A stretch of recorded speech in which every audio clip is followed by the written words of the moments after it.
अयोध्या नगरी उस दिन असाधारण उल्लास से भरी थी। गलियां फूलों से सजी थीं, घर घर दीप जल रहे थे और हर चेहरे पर खुशी की चमक थी। कारण साफ था, राजा दशरथ अपने सबसे प्रिय और गुणवान पुत्र श्री राम का राज तिलक करने जा रहे थे।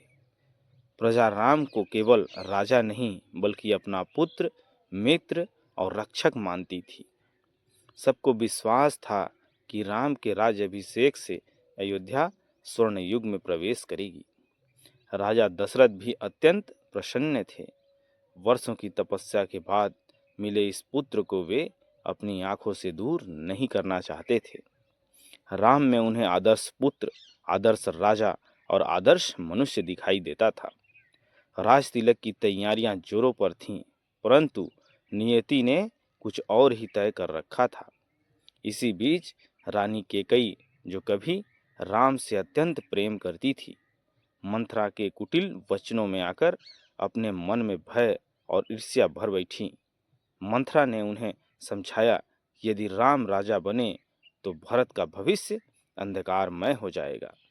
केकई का मन डगमगा गया और उन्होंने वर्षों पहले राजा दशरथ से मिले 2 वरदानों को याद किया।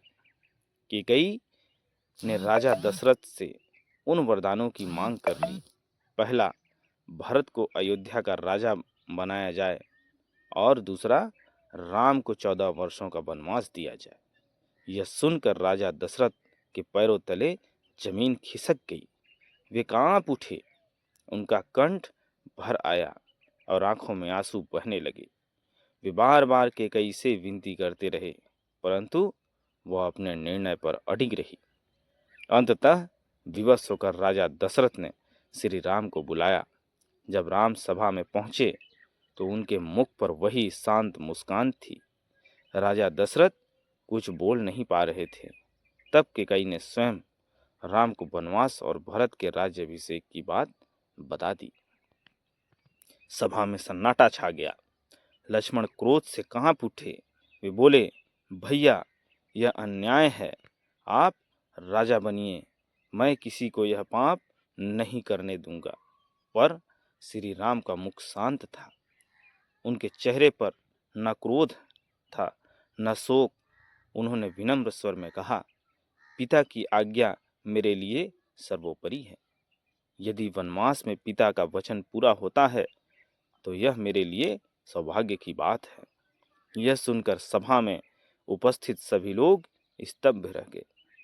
जिस राज सिंहासन के लिए लोग युद्ध कर देते हैं, उसे राम ने बिना किसी शिकायत के त्याग किए कर दिया। उन्होंने पिता के वचन और धर्म अपने सुख से ऊपर रखा। जब यह समाचार माता कौशल्या को मिला तो वे शोक से व्याकुल हो उठी। उन्होंने राम से विनती की, पुत्र, तुम मेरे प्राण हो, तुम्हारे बिना मैं कैसे जीवित रहूंगी। राम ने माता के चरणों में बैठकर कहा, माँ, पुत्र का कर्तव्य है कि वह पिता की आज्ञा का पालन करे। यदि मैं धर्म से हट जाऊं तो राजपाट का क्या मूल्य रहेगा। माता कौशल्या ने आंसुओं के साथ अपने पुत्र को गले लगाया और उसे आशीर्वाद दिया। माता सीता ने जब वनवास का समाचार सुना तो उन्होंने तुरंत निर्णय लिया, जहां मेरे स्वामी होंगे वहीं मेरा स्थान है। महल हो या वन, मेरे लिए कोई अंतर नहीं है। राम ने उन्हें समझाने का प्रयास किया, पर सीता अडिग रही। लक्ष्मण भी भाई की सेवा के लिए साथ चलने को तत्पर थे। इस प्रकार तीनों राजसी वस्त्र त्याग दिए और वल्कल्य धारण कर वन गमन की तैयारी की।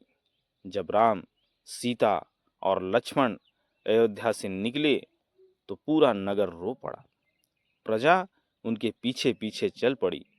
लोग कहते थे, ऐसे राजा को वन क्यों जाना पड़ रहा है। पर राम ने सबको समझाया और अपने कर्तव्य पथ पर अडिग रहे। वनवास के दौरान राम ने अनेक कष्ट सहे, कभी भूख, कभी प्यास, कभी जंगली जानवरों का भय, पर उनके मुख पर कभी सिकन नहीं आई। वे हर परिस्थिति को प्रसन्नता और धैर्य से स्वीकार करते रहे। उनका जीवन यह दर्शाता था कि सच्चा सुख सुविधाओं में नहीं बल्कि धर्म और संतोष में है।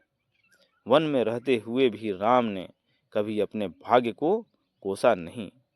वे साधुओं की सेवा करते, राक्षसों के अत्याचार से ऋषियों की रक्षा करते और सीता लक्ष्मण के साथ सदा जीवन जीते।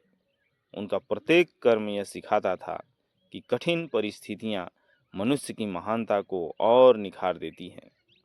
राजा दशरथ राम के वियोग में अधिक दिन जीवित न रह सके। उनका अंत भी राम के कर्तव्य पालन की गवाही देता है। बाद में भरत ने जब यह सब जाना तो वे अत्यंत दुखी हुए। उन्होंने राज्य स्वीकार नहीं किया और राम की खड़ाऊ को सिंहासन पर रखकर राजकाज चलाया।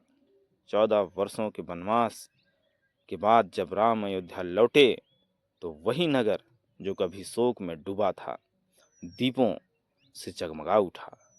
वह केवल एक राजा की वनवास नहीं थी बल्कि धर्म, त्याग और कर्तव्य की विजय भी थी। इस कहानी की सीख हमें देती है, यह कथा हमें सिखाती है कि परिस्थितियां चाहे कितनी भी कठिन क्यों न हो, कर्तव्य और धर्म से कभी पीछे नहीं हटना चाहिए। श्री राम का जीवन आज भी हमें प्रेरणा देता है कि सच्ची महानता त्याग, संयम और सत्य के मार्ग पर चलने में हमेशा सत्य मिलती है। दोस्तों, कहानी अच्छी लगी तो कृपया लाइक